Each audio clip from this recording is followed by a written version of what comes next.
नमस्कार दोस्तों। होली समाप्त हो चुकी है और ये पूरे देश से खबरें आ रही हैं कि कहाँ पर कितने हंगामे हुए। हालांकि मुसलमानों ने तो अपनी मस्जिदों को पहले से ही ढक लिया था। उन्हें रंगों से इतना परहेज है कि मस्जिदों को उन्होंने पहले ही तरपाल लगा लगा के ढक लिया। खैर, इन सभी बातों से अलग, उत्तर प्रदेश में किसी ऐसी घटना की कोई खबर नहीं है कि किसी ने कोई हुड़दंग करने की कोशिश की हो। सब ने अपनी नमाजें जो हैं वो 2:30 बजे के बाद पढ़ी, होली ख़त्म होने के बाद पढ़ी, और कहीं पहले पड़ी भी हैं, तो कहीं कोई हरकत नहीं हुई। लेकिन बंगाल के अंदर, बीरभूम के अंदर ऐसी हिंसा देखने को मिली है कि उसके बाद से सारा इंटरनेट बंद है। बंगाल के अंदर मुसलमान पक्ष ने मंदिरों के अंदर घुसकर मूर्तियां तोड़ने की कोशिश की, पूजा सामग्री को फेंक दिया गया, और टीवी चैनल कह रहे हैं कि एक समुदाय द्वारा कुछ किया गया। समुदाय गया भाड़ में। मुसलमान शब्दों का प्रयोग अब होना चाहिए। इन्हें ज़्यादा ढकने की कोशिश नहीं होनी चाहिए। मंदिरों को कौन तोड़ेगा? मंदिरों को हिंदू आगे तो तोड़ेंगे नहीं। तोड़ेंगे कौन? मुसलमान। तो बीरभूम के अंदर मुसलमानों ने खूब आतंक मचाया है। पत्थर, लाठी सब चले हैं। ये तो हो गया बीरभूम। उसके बाद आइए पंजाब के अंदर। पंजाब के अंदर हिंदू मंदिरों के ऊपर भी अटैक हुआ है, जगह जगह पथराव हुआ है। आप अंदाज़ा लगा के देखिए, लुधियाना में मुसलमानों ने पूरा हुड़दंग काटा है। दो समुदायों के बीच में अच्छा खासा झगड़ा हुआ है। आप अंदाज़ा लगाइए कि उत्तर प्रदेश में कुछ नहीं हो रहा है। पंजाब के अंदर जिस तरीके से हुआ, वैसे ही छत्तीसगढ़ के अंदर हुआ है, झारखंड के अंदर हुआ है, बिहार के अंदर भी हुआ है।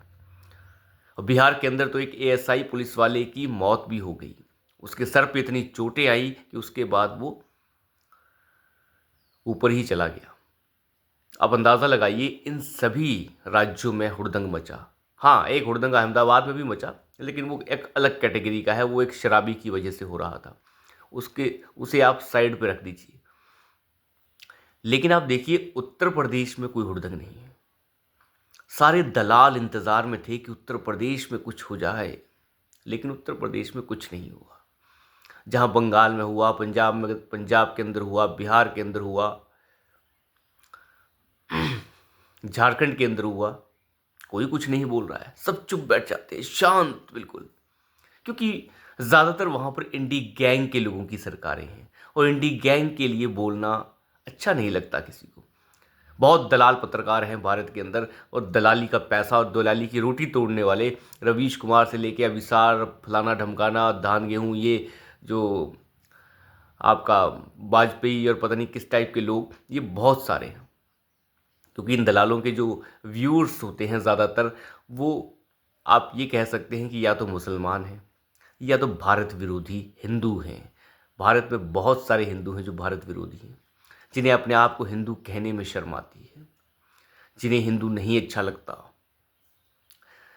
जब अनुज चौधरी ने ये कहा कि नमाज का वक्त थोड़ा बदल दिया जाए, तो उन्हें बड़ा बुरा लगा। ऐसा क्यों बोला गया? लेकिन अगर अनुज चौधरी ये कहते कि होली 12 बजे ही ख़त्म कर लो, तो ये कुछ नहीं बोलते। ये वो लोग हैं जो भारत की संस्कृति को तबाह कर देना चाहते हैं, और आज तक इन्होंने यही किया है। औरंगज़ेब को अपना बाप बताने वालों के साथ खड़े हुए। आप मुझे एक बात बताइए, बड़ा ही सरल बात है। हमारे बच्चों को, हमारे पड़ोस के बच्चों को, हमारे बगल वाले बच्चों को ये पता नहीं होता है कि संभाजी, छत्रपति शिवाजी महाराज कौन है। लेकिन ये ज़रूर पता होता है कि औरंगज़ेब का बाप शाहजहाँ था, औरंगज़ेब का भाई जो है दारा था। ये ज़रूर पता होता है। बाबर के बारे में पता होता है, हुमायूं के बारे में पता होता है। हमारी किताबों पे लिखा गया, हमें सिखाया गया।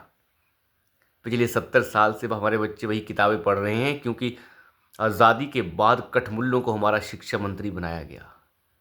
उन्होंने वही लिखा जो उन्हें लिखना था।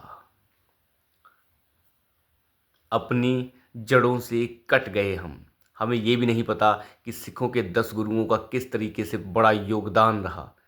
सारे योगदान किताबों से ख़त्म कर दिए गए। हमारी हिंदुओं की बात छोड़िए, अगर सिखों पे भी चले जाएंगे, उनके बच्चों को ढंग से ये नहीं पता कि साहबजादे जो हैं उनके नाम क्या हैं, उन्हें किस तरीके से मौत के घाट उतार दिया गया। आज एहसास ख़त्म हो चुके हैं, कुछ नहीं पता है। नई कौम के लिए बड़ा मुश्किल हो गया है, क्योंकि हमारे किताबों से इन चीज़ों को निकाल दिया गया। हमें औरंगज़ेब के बारे में पढ़ाया गया, उस जाहिल गवार टाइप के व्यक्ति के बारे में हमें पढ़ाया गया, और ये मुसलमानों का हीरो है। खैर, इन लोगों की बात करना ही बेकार है, लेकिन योगी आदित्यनाथ का जो प्रशासनिक कुशलता है, जो शासनिक कुशलता है, वो बेहतरीन है।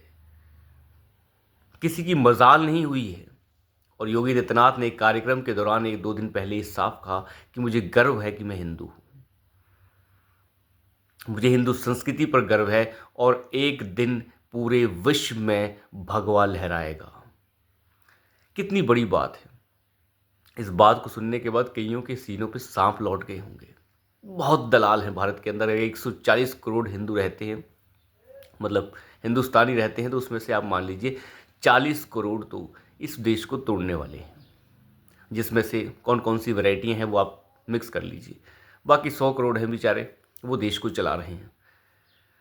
योगी आदित्यनाथ का मतलब ये नहीं था कि सभी देशों में हिंदू हो जाएंगे। उनका कहने का मतलब ये था कि इस हिंदुत्व का डंका पूरी दुनिया में बजेगा, इसकी विचारधारा का डंका पूरी दुनिया में बजेगा, इसकी सोच का डंका पूरी दुनिया में बजेगा। हमें नहीं बनाना किसी को हिंदू, हम जहाँ पर हैं हम ही ठीक हैं। किसी को बनना है खुद बन जाएगा, हमसे प्रेरित होकर बन जाएगा, ज़ोर ज़बरदस्ती का कोई मतलब नहीं है।